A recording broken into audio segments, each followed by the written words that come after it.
Hello friends, Bangla activity চ্যানেলে আপনাদের সবাইকে ওয়েলকাম। আপনারা জানেন ইতিমধ্যে 26,000 এসএসসি 26,000 চাকরি বাতিল হয়েছে।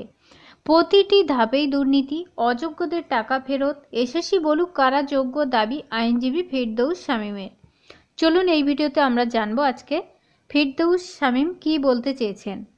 এসএসসি মামলায় সুপ্রিম কোর্টে 16 জুলাই পর্যন্ত যোগ্য অযোগ্য সবার চাকরি বহাল রেখেছে। কলকাতা হাইকোর্টের নির্দেশে অন্তর্বর্তী স্থগিতাদেশ দিয়েছে। তবে দুর্নীতি তদন্তে সিবিআই তদন্তের নির্দেশ বহাল থাকবে। এখনই চাকরি যাচ্ছে না এই 2016 এসএসসি প্রায় 26,000 চাকরি প্রার্থীর। হাইকোর্টের নির্দেশে সুপ্রিম কোর্টের স্থগিতাদেশ। নিয়োগ দুর্নীতি মামলায় সুপ্রিম কোর্ট জুলাই মাসে ফের শুনানি হবে এমনটাই জানিয়েছে। নিয়োগের প্রতিটি ধাপে দুর্নীতি হয়েছে বলে দাবি করলেন আইনজীবী ফিরদৌস শামীম। ফিরদৌস শামীম আরও জানান যে প্রতিটি ক্ষেত্রেই দুর্নীতি হয়েছে।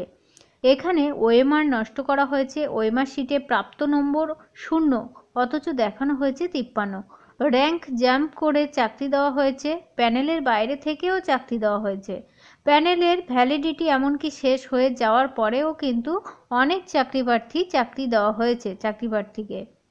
সুপ্রিম কোর্টে যেটা দিয়েছে তা কেবল অন্তর্বর্তীকালীন নির্দেশ। ভাববেন না যে এটা ফাইনাল জাজমেন্ট। অনেক এসএলপি ফাইল হয়েছে। সুপ্রিম কোর্ট সবার বক্তব্য সঠিকভাবে শুনতেও পারেননি। 16 জুলাই কিন্তু এই মামলার পরবর্তী শুনানি। ফিরদৌস শামীম আরও বলেন যে সবাইকে একটা আন্ডারটেকিং দিতে হবে। এরপর দুর্নীতি প্রমাণিত হলে বেতন বাবদ প্রাপ্ত টাকা ফেরত দিতে হবে। সিবিআই যেমনভাবে তদন্ত চালাচ্ছিল সেইভাবেই চলবে। দুর্নীতিতে কারা সুবিধা পেয়েছেন তা গুনলেই কিন্তু পরবর্তী শুনানি হবে। দুর্নীতি যে হয়েছে সেটা আদালত বুঝতে পারছে। দুর্নীতি প্রমাণ হলেই বেতন ফেরত দিতে হবে। সুতরাং বেতন কিন্তু চাকরি যে অন্তর্বর্তী যে স্থগিতাদেশ দিল সেই সব চাকরি প্রার্থী কিন্তু অনেকেই টাকা পেয়ে গেছেন। সেই টাকাগুলো কিন্তু যারা যোগ্য কিংবা অযোগ্য সবাইকেই কিন্তু খরচ না করে কিন্তু এখন রেখে দেওয়াটাই বেটার, কারণ এখন যোগ্য অযোগ্য কিন্তু প্রমাণিত হয়নি। যাই হোক, একই সঙ্গে তিনি আরও বলেন যে এসএসসি নিজেও মানছে যে দুর্নীতি হয়েছে। সুতরাং তারা বলছে সিবিআইয়ের দেওয়া তথ্যে কোনো সন্দেহ করার কিছু নেই। তারপরেও যারা অনেক কথাই বলছে, যাই হোক না কেন আদালত একটা অন্তর্বর্তীকালীন নির্দেশ দিয়েছে।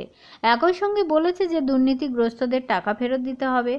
আমরা সব সময় বলছি যে যোগ্যরা তাদের যোগ্যতা অনুযায়ী স্বীকৃতি পাক এবং অযোগ্যদের বাতিল হোক। এটা আপনারাও চান, আমরাও চাই। এমনকি সমস্ত রাজ্যবাসী কিন্তু তাকিয়ে আছে এই মামলাটার শুনানির জন্য। দেখা যাক 16 জুলাই শুনানিতে কি তথ্য উঠে আসে।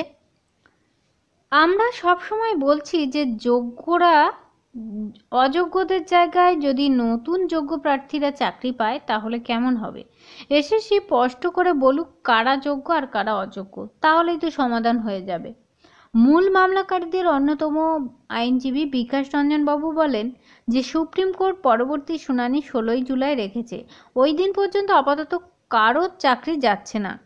তাদের টাকা পয়সাও ফেরতের একটা আন্ডারটেকিং দিতে হবে। সিবিআই তদন্ত চলবে, তার উপর কোনো স্থগিতাদেশ নেই, এমনটাই কিন্তু বিকাশ রঞ্জন বাবু জানিয়েছেন। অনেক ধন্যবাদ।